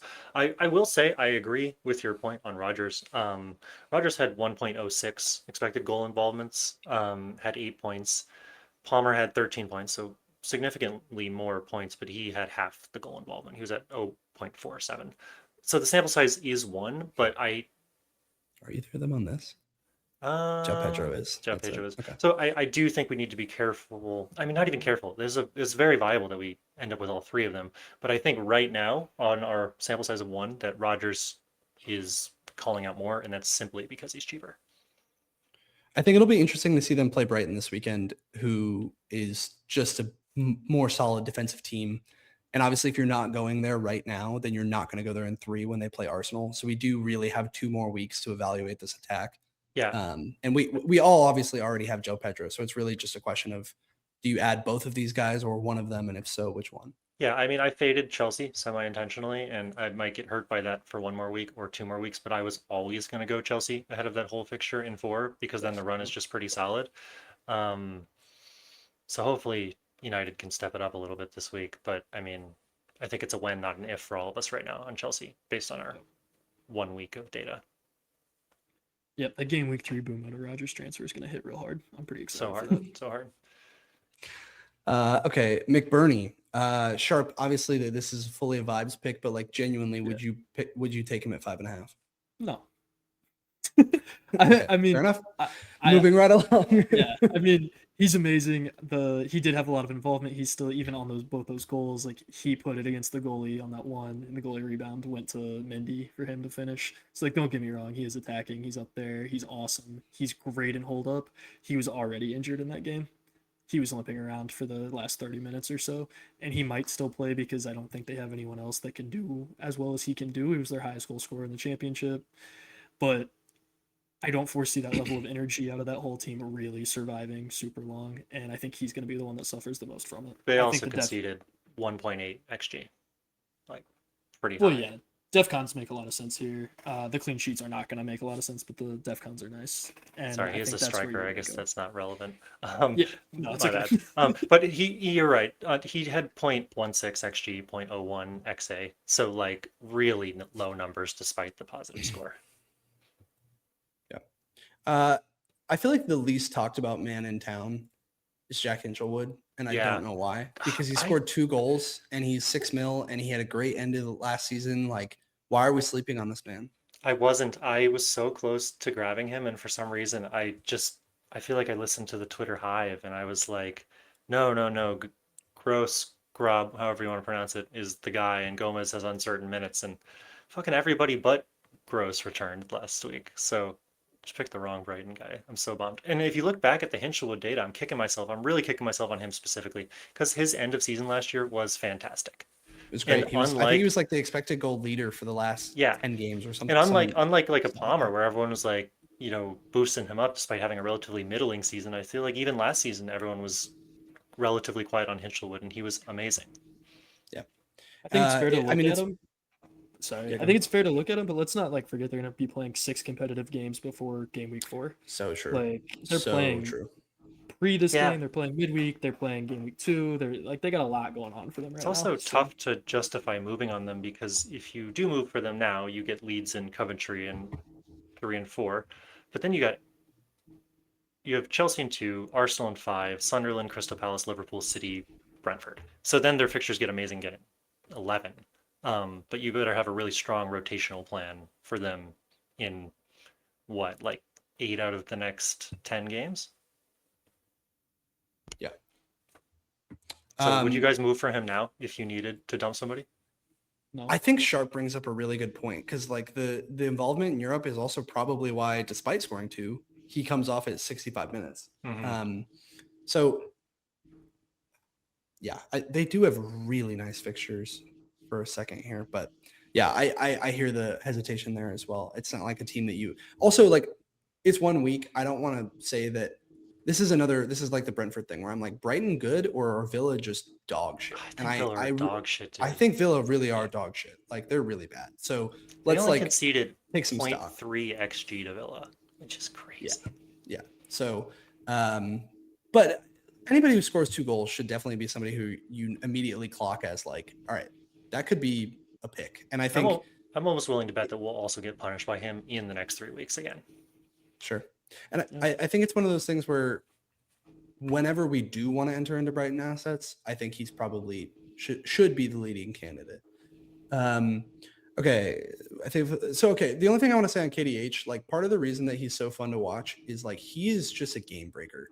He's genuinely so entertaining. He puts the rest of that, Everton attack, like to bed. He's so fun to watch. That said, you also have Ndai on this list who DEFCON was really, really involved, assisted well, is on pens, like all the 9 yards. I think the big hesitation is he's still potentially could move before the transfer window, but I feel like the heat around that has cooled a little bit. You never know when something could happen. KDH is 6.5 and Die is 6. If you guys were buying an Everton attacker, maybe you never want to be in that position. But if you were buying an Everton attacker, would it be one of those guys, or would you just whip Tino Berry out your ass? I think I'd go and die just simply because of the pens. I think that's fair. You know who I'm going. Yeah, I You're going already know. Beto? I don't know why I asked. Yeah, Give me my boy. Beto. Give me my boy Barry. Nah, I mean if I mean, he if- scored 3 today. yeah, and he's 5.5 DCL. They were the second lowest XG in week 1 leads. Like DCL might Yep. not be it. Save half mil at some point. Go down to him. Who knows? But Sure. yeah, I'm not really in that position. He did like not only put up a ridiculous score, but he had almost 3 XG today. So they were like just good chances too. I know it's against Preston North End, but I always again just say like I want good teams to win convincingly, which they did. Yeah. So Want to talk about leads a little bit? Yes, DCL did not finish, but Stack did. I think somebody else who I probably should have thrown on this list is Harry Wilson.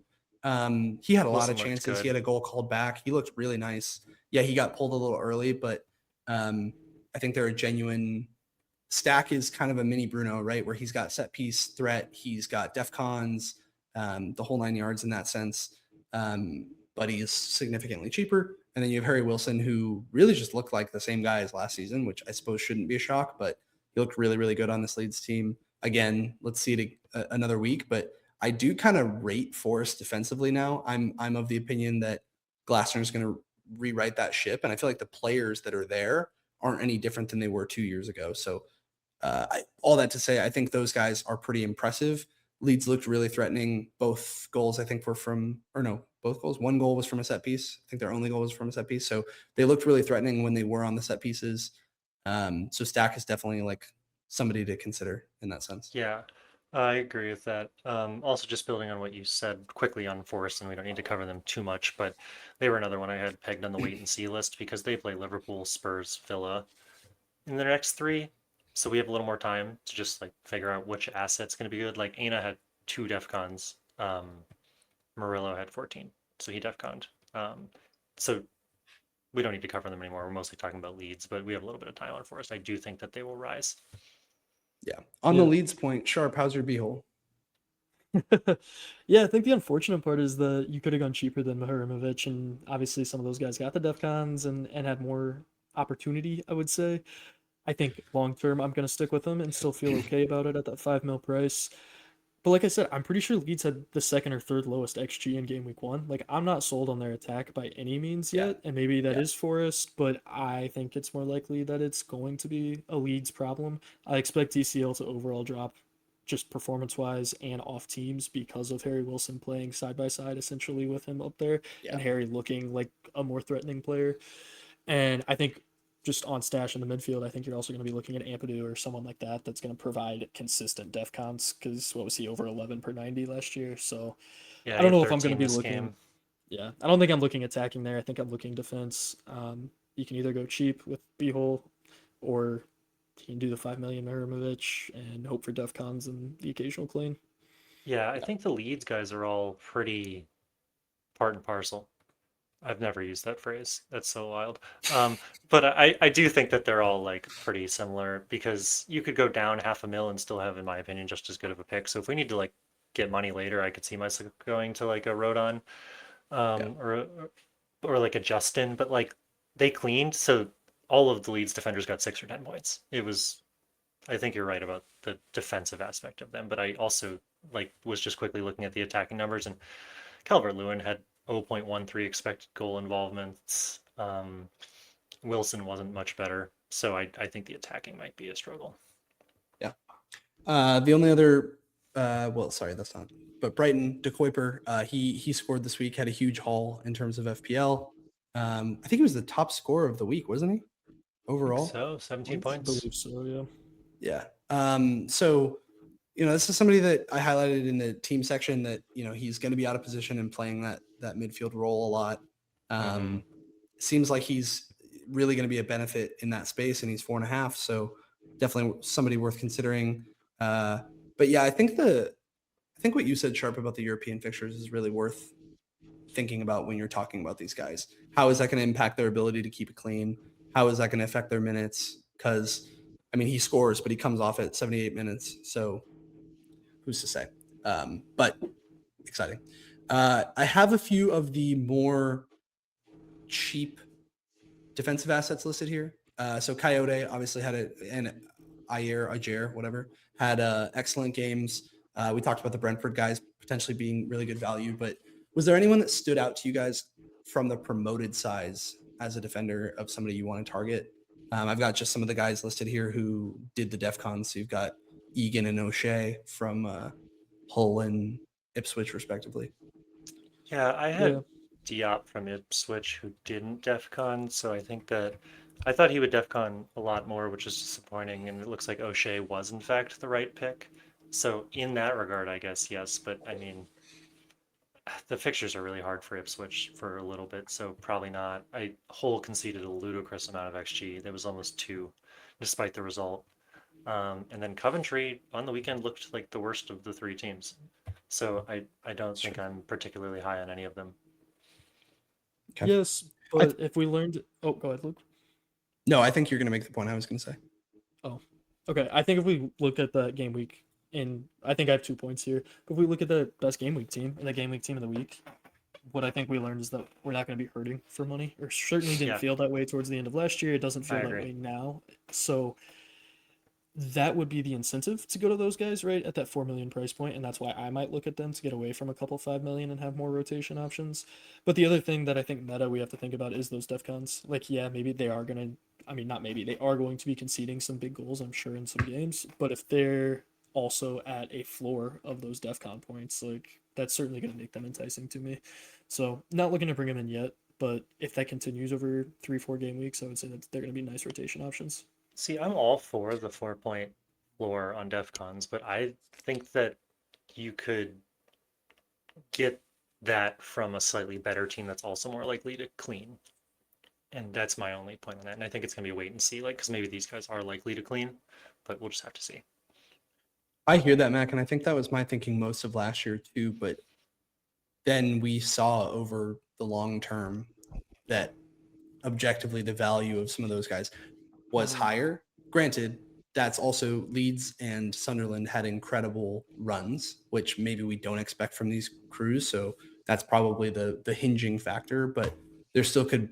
I don't want to sleep on the promoted teams like I did Yeah. last year. So No, I'm it's trying a to good keep that idea open to mind. talk about them and continue to talk about them, not just treat them like Yeah. promoted teams, right?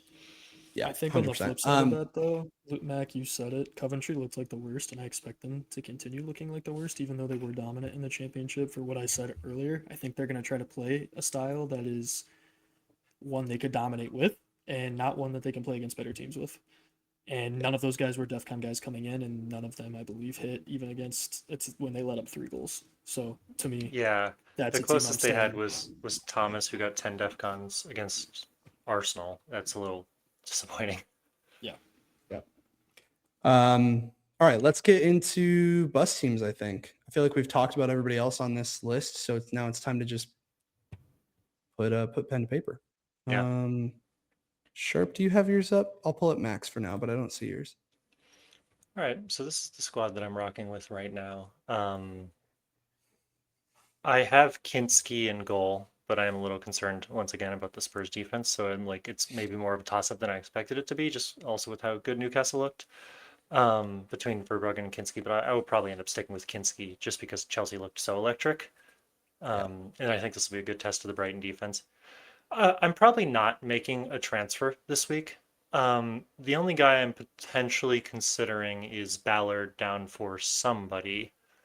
But it's like, if I were to do that, I think the most likely would be Ballard down to like a Coyote or an Azure. Yeah. But my concern with sticking there long term is like that they got some relatively hard fixtures, Brentford, through 14. So I just don't know if I really want to move on one of those. And I think if I'm thinking about this long term, like there's probably a higher likelihood that I'm going to dump the United assets either next week or the following week, and therefore I think I just want to save that transfer to dump, one of Mbumo, Fernandez, or Holland, maybe both, maybe all three. And then I'll have pretty much complete creative freedom to do whatever I want, and money won't be a concern. And that was one of the reasons I took these guys. So I don't like there are guys who are sticking their hands up, and I might get punished again by them next week. But at the same time, I'm not like desperately trying to bring anybody in, and I feel like that was why I picked this squad because I was like very much just gonna wait and see for like, and I'm not waiting and seeing for like 6 weeks like I tried to do last week. I'm waiting and seeing for like 2 weeks. So I think there's a higher likelihood than not that I make a transfer next week, two transfers probably even, because I'm gonna try to be aggressive and potentially aim for a wild card 6. So there's no real incentive to not make transfers. It's just that I think I'll get more value next week. The only other moves I was considering, if I wanted to look at attacking moves, is going early on someone for Chelsea, um, or going early on a Szoboszlai, who looked so good, and I really would like to capitalize on those good Liverpool fixtures. The thing is, if I were to try to get a Szoboszlai, then I'm transferring out one of Mbeumo or Fernandez, and I don't necessarily want to do that against Ipswich. So Yeah, I think you gotta just give them one more week. Let it see what yeah, happens. and like to be honest, I was always planning on dumping the United assets, at least one of them, for Right. that Chelsea swing. So like I'm not attached to them. I'm not going to be stubborn about them. If they don't put their hand up next week, then maybe I go a little earlier than I intended, even though they're playing Chelsea's playing Arsenal in 3. But Yeah. I will say if you're thinking of wildcard 6, going for a Brentford defender doesn't feel too bad because you're still yeah, getting all the good fixtures before the bad ones. I really think you should think about that, like the Ballard to a Brentford defender, because I think that could be really nice. But the flip side of that is you could probably just, if you're really not feeling it with Ballard, you probably could just play Mihremovic and on a hope and a prayer. Or you yeah, could stick with Ballard. Like I think either one of those guys is fine. Like they're okay, you know? yeah. The tricky part for me on the Mihremovic versus Ballard is I both think that Leeds is a better defense and Brentford is a better attack. So it's Yeah. like hard for me to say like who's gonna get that clean sheet, which is really what I'm aiming for. And Yeah. I don't know. You have maybe convinced me to maybe switch it just because I think that the Brentford. No, it's actually never mind. I was gonna say that Leeds attack isn't very good, but obviously Mihremovic plays for Leeds, so I yeah. think that's probably pretty close to a coin flip. I don't know if you have an opinion there, Sharp, on those two. Honestly, look at my team because I think Mac and I are just gonna have the same team for a little bit. So I only say that because who did I? Oh, I started both of them. Okay, that's my I answer. think the Start both of them. difference is Maguire, You right? took out Yeah, that's the Maguire, difference is yeah, that you Yeah, took and out you have Maguire and Verts and Max starting him. Foden. yeah. But It's defensively, you Verts. guys are like the same. Yeah, Yeah, you just so my answer would be play both of them and sit McGuire. it's actually not a bad shout. But I will say that they conceded, Sunderland conceded 2 XG to Ipswich, and I think Fulham might be better than Ipswich because they just played really direct. They were just running at people. I expect Fulham to keep approximately 0 clean sheets all season, but they might score some I, goals. So fair, but to Luke's point, I have Mukiele and Alderete are back. I think that defense gets a heck of a lot better. Are they back? I don't think there's timetables on them yet. Okay, Someone I'll please watch it correct then. me, but yeah. I don't know. Sharp, I will say on the Maguire thing, I think maybe you're being a touch too harsh there. Like Hull scored both of their goals. Hull scored both of their I mean, goals from wait, set hold on. pieces. The United fan can't even spell McGuire, so I don't want to hear it from him. Sure. Um, like as far as United long-term defense, I think that was a nice rude awakening of like, don't ride with them for very long. But I will say this feels like the one where you should probably play him. I think Just so, think but there's like, an upside. okay, would you? I don't think I would bench anyone in my midfield or attack right now. Like that are No, currently on. I don't Okay. No, disagree yeah, at put all. him in for one of the defenders for I sure. agree. Yeah. Oh man, I don't know. We'll see. We'll see how it feels throughout the week. I'll let you go back to your team, Mac. I just wanted to flash that because I was like, we have a similar team, No, and no, honestly, I it's can't I don't remember have what I anything chose. more to say. The other thing I'll say Yeah, on yeah, we Maguire can. is that he had almost half an XG just from assists. Yeah. So you're potentially looking at him as set piece threat too against Ipswich. Yeah, I mean, hell, he had the assist on their actual goal by holding back his own defender. That's what Yeah, I was about to say. Yeah, it's tough though. All right. I think I'm reacting. I want to react to United so bad, and that they were awful, and so this is my reaction without being too aggressive and transferring one of them out because I don't think I should do that yet. Yeah, yeah. Well, wouldn't that be the other? That would be the other way around. The sunk cost would be I have him, so I have to use him. Like, it's not a sunk cost, so I can take him out because I'm not attached hmm to him. Anyway, now Charles and I are just having a conversation over the pod. So My team, what I'm thinking, I guess. Obviously, I made the transfer already, so I took Lefay out and I brought Sangari in. Sangari, that gave me 0.5 in the bank to I think it's a use good move. in the future. Yeah, I mean, I'm excited about it. I think it makes the team better right now. I think Brentford looks good, like we said, through 6, so Yeah. it feels very fine there to have a good run of fixtures. What I am looking at in the future is Foden to Rogers, Bumo down, and checking on Verts and seeing where he's at. So those 3 in the real central of my midfield there are the 3 that I'm like super hesitant on, super unsure. The overall defense, while it was disappointing in game week 1 with the lack of defcons across the board, I believe that I picked them for a reason. Over the course of the previous season, they showed that they could get defcons per 90. So not too scared of them. Hopefully Tottenham eventually trots out a better team. Van Heck is my lowest right now. Maguire is probably gone by 4 just because I don't want him in general, but it was the fixtures. So that's kind of where I'm sitting. No reason to do anything too crazy yet. I will say, Sharp, I feel like these 3 mids that we're looking at, right? Your Foden, your Wirtz, and Bumo as like problem points. Yeah. We knew going into the season that this was very much so a possibility, right? You know, Foden's streaky, you know, Wirtz is unproven and has a new manager. All right, C-Rod. And you know that Bumo is on United. So Like you said, kind of yeah. like not trying to challenge it, but just being like, what was the thought process? Because you knew that one of them was going to do this, right? Oh, 100%. This is me reacting to game week 1 and saying they're the problem. We could come back next week and all 3 of them Right. could play the game that Sure. they could play. So Sure. That's don't fair. get me wrong, that is a possibility. I think overall, though, Rogers is just so very clearly who I want, and one of those 3 has to go for him to be in there. So I think that's on my Fair enough. mind. And it's if it continues to be that way with Verts, like where does he go? Because That was I why I can't. picked Bruno as opposed to splitting the money and getting the 2 of them, is just because I wasn't that convinced necessarily about the 2 of them. And I feel like they both, I mean, all 3 of them put in a middling performance, but at least then I'm making one move for anybody that I want. This isn't like a dig at you by any means, but I very much agree with the points you're both making. Yeah, I Cool. think the only other thing you can look at is if I do get rid of a Bumo, or I'd take all of them down because theoretically I could right now with how the Mhm. scores are going. Then DCL goes up to Isak, and that's nice. I do like that move. I think TCL looked really bad. Yeah, Yeah. I was really unhappy with him. All right, this is my team. I don't have any transfers that I'm immediately thinking of making. Yes, I could do like a Dango down to a Sangare, but again, I don't think we know enough from one game to say that that's the obvious move. The rest of it looks really good. I'm does. happy with it.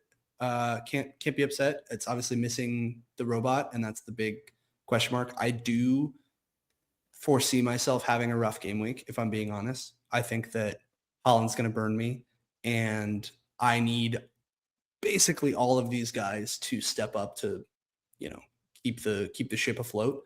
So hopefully that's one of Bruno or Bumo, and that can help. Or you buoy it in other ways. But I'm not super optimistic about like Everton keeping it clean. Dewsbury Hall is going to be hit or miss. He's either going to score or he's not. Maybe he gets the occasional DEFCON, but the fact that he scored last week to me says like, okay, maybe less chance that he'll score this week. And then I have absolutely no fucking confidence in Lamans despite being my starting keeper. So I think it's a good squad. I'm not like trying to sit here and be like, wham, boo is me. But I really do think objectively, if I'm looking this week, I'm saying I think Holland makes up for his missed chances last week and Crystal Palace look really bad. And so I need my team to really step the fuck up. And I don't know how well we'll see what happens. Is there a world where you captain Mbuma? I've thought about it. Yeah.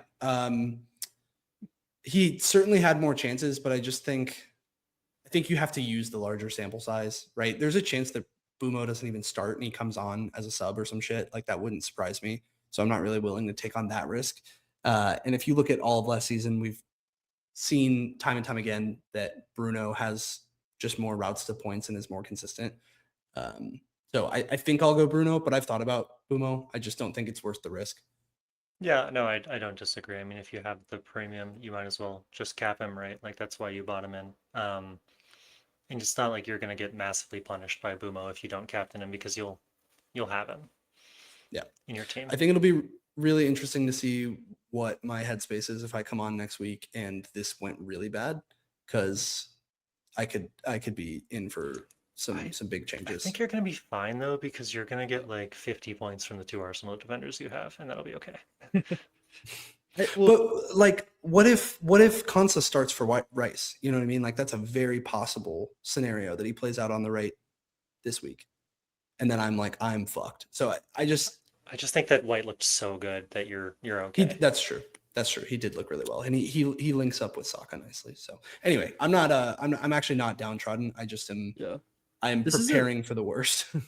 Not to this isn't throwing stones from a glass house, because I will acknowledge the amount of chalk that I have in my team, or template, we'll say.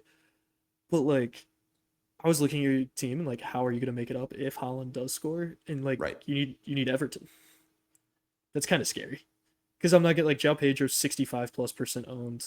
Bruno sure might make up slight difference, but everyone's gonna have 3 Arsenal, so take those guys out. So you need Tark and Dewsbury Hall, Dango. I mean, but I think Isak isn't even like a differential I would necessarily call him right now. I could be wrong. I think the Isak one actually is probably where you're wrong, but that's also probably one of the ones that I'm the least consistent in or confident in actually helping me out. So I your point is absolutely right. I'm relying on a lot of guys to do a lot of things that's probably not going to be the case, but well, it goes both ways. I think you're going to be middle of the pack no matter what. Like, I think your floor is pretty high because of that. So I agree. Last week was really the week where it was like, I took the maximum variability with the Bruno triple cap, and this week it's just kind of like, all right, endure, move ahead. But I mean, I suppose the flip side of that is we are not positive that Holland goes crazy. I think he will, but if for whatever reason City look disjointed again and aren't able to get him the points, and even if he scores 1 goal, that'd be okay. Like, that wouldn't kill me. So then it's just like, okay, do I have a good week otherwise? I think to your point on the Arsenal stuff, yes, a lot of people have triple Arsenal, but I wonder how many have the double Arsenal defense with a Gabriel. Like, Gabriel scores a bullet header, we're fucking back, baby. He's highly owned, but I still would think that would do me some good. But yeah, you're right about Everton, and I'm not like incredibly confident they're going to keep a clean against Bournemouth, because they were. I don't know if you guys watched that Palace game at all. I'm sure you're watching the Sunderland one, but Palace rung like 3 shots off the post. It was unbelievable. I can't believe they kept the clean. So yeah, I think all your points are super fair. I'm probably going to end up middle of the pack, and that's fine. The way I do buoy it, and in all honesty, I am leaning towards it at this point, is bench boosting. It's not like any of these guys on the bench have like excellent fixtures. Calvert-Lewin didn't look great last week. To your guys' point, Verbruggen's playing Chelsea, who did look really good. Cole was playing Brighton, and who's to say what Chelsea's defense is going to look like? But I think the flip side of this, yeah, that's true. Well, anyway, I will say, like, I did some looking today on like analytically what is the expected value of a bench boost, and in a single game week, it's like 10 to 12 points is what you're looking for. And I think that I could realistically hit that with these guys. It gets 1 return. I have 4 guys who are confirmed going to start. Thomas could arguably be starting in my lineup playing against Hull. Like, he got the DEFCONs last week. If he gets a clean on top of that, that's a 10-pointer, like, or an 8. Was that 8-pointer? I also think you planned for it. So rocket, like you said, you were going to potentially bench boost game week 2. So you set your squad up that way, and it's, as we discussed all last season, very hard to reset your squad up for a bench boost. The only reason I haven't done it is because I've been planning on doing the wildcard 6 in the event that having Bruno and Bumo and Holland went wrong, which it seems like it has. And therefore, if I wildcard in 6, then I'm gonna bench boost in 7 probably. But I mean, I think that you planned for the bench boost, and I would send it if I was in your position. The thing is, I did and I didn't. I kind of half planned for it, Yeah. which puts me in a shitty position. But I think my motivation more than anything is the same as it was last year, where I'm like, I'd like to just get rid of it so I don't have to think about it anymore. Yeah. Because the fact that I was kind of thinking about it is what drove me to make some of these choices that I regret now. And I'm like, I'd like to just be done. And then if I do wild card in whatever week, I'm not like, oh, well, I got to make sure that I have bench boostable guys. Like, I could put a dead spot and be totally fine with it. So I'm pretty tempted to do it, but admittedly, I don't look at any one of the guys on my bench outside of maybe Thomas and say like Hall potential there. I look at all those guys and say 2-pointer. Yeah, but if you get 2 points from all of them, you got your 8, and then you're good. Right. Okay. So last thing that we had on the agenda is to do some crowd FPL, some matchups of who we think is going to score better this week in game week 2. We're at 1 hour 40, so I want to reassess. Do we want to do that? Do we feel like that's Let's worth the knock time, it or out should quick. we save it for Let's next week? let's do it. Let's but give it let's like just, a one-liner each on our vote, and then pick, yeah. keep it I'm moving. with it. Well, I think I didn't ask you guys about captaincy, so it's probably a good place to start with Bruno versus Holland here. Where are you guys at on that this week? Holland. Yeah. Sharp, you're in the same spot. Okay, Holland. Yep. And that's because I own him. I'm going to be pissed if it doesn't. Yeah, Holland. I'm with it. Let's do Sobo versus Bumo. That one's tougher. Honestly, back on the Bruno Holland one, I'll back my boy Bruno. I have to, but I'll back him. Okay. That's fine. It was still 2-1. Who's Liverpool playing this week? Forest. Yeah, there you go, Oh, Forrest. then I think Bumo. I think so too. I think it's still Ipswich, and I honestly think United's going to come out angry. At least I hope for their sake and their fans' sake they come out a little angry.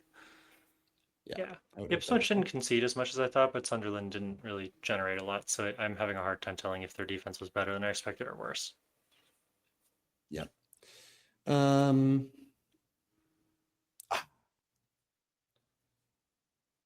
I'll go Sobo. Just Honestly. Mr. Contrarian over here. Mr. Contrarian. But I just think like he looked so fucking He good did last look weekend. electric. That's really what it is that I'm like he's not necessarily gonna get a pen, but if somebody heads in one of those crosses, like he's gonna be unreal. Yeah. All right, let's see if I can search it. Let's do Calafiore and White. Who do you got there? That's just really me versus you two. Because I have The White, first you two guys have haven't been. Calafiore. Yeah. I'm going to say Calafiore because I have him. And there's a chance that White Fair gets enough. rotated. And I don't think that's actually a strong chance, but there is a chance. I'll honestly agree with you guys on this one. I'd go Calafiore there. Yeah. As much What as I happened want White to last be week? really I guess good. I never really looked. Why did White get 2 more points than Calafiore? Was it just, did he DEFCON? Bonus. Bonus. It was bonus, okay. yeah. Okay. Throw me a freaking bonus. One thing I forgot to mention, and thankfully this just brought up, you can make fun of me for my transfer. There have been 4 price rises. I have 3 of them right now. Like, yes, that may not matter, but like if I get to keep banking money and have more money to make transfers, like that's part of the game as well, despite my 3.2 million rank. I don't think 3.2 million is terrible rank for game week 1 No, either. it's really not. Like, guys, let's remember last season where we were first game week of the year. Like, I was at 250K or something, and you guys were at like Mac. I think you were at like 7 million or 6 something mil. really high. Yeah. Yeah, So I'm in the like- exact same spot. Nothing's changed. Yeah. Yeah. So it is what it is. Don't take it too serious. All right, João Pedro or Palmer against Pedro. Brighton. Just think Pedro looked electric. I agree. They play tomorrow, so we'll see what their lineup looks like midweek, and who gets rotated, because that could give us some clues as to what the weekend looks like. But yeah, I agree with that one completely. All right. Anything else before we wrap this one up? Nope. I don't think so. I was looking at my team on the side to see if there's anything else I want to talk about. I think we're good. All right. Yeah. That's a wrap on game week 2. We'll catch you guys for our game week 3 pod next week. Hopefully, we're all Hopefully in we'll better be positions than we happier. are now. Yeah, exactly. Catch you guys. 3 green this next week will be good. Bye.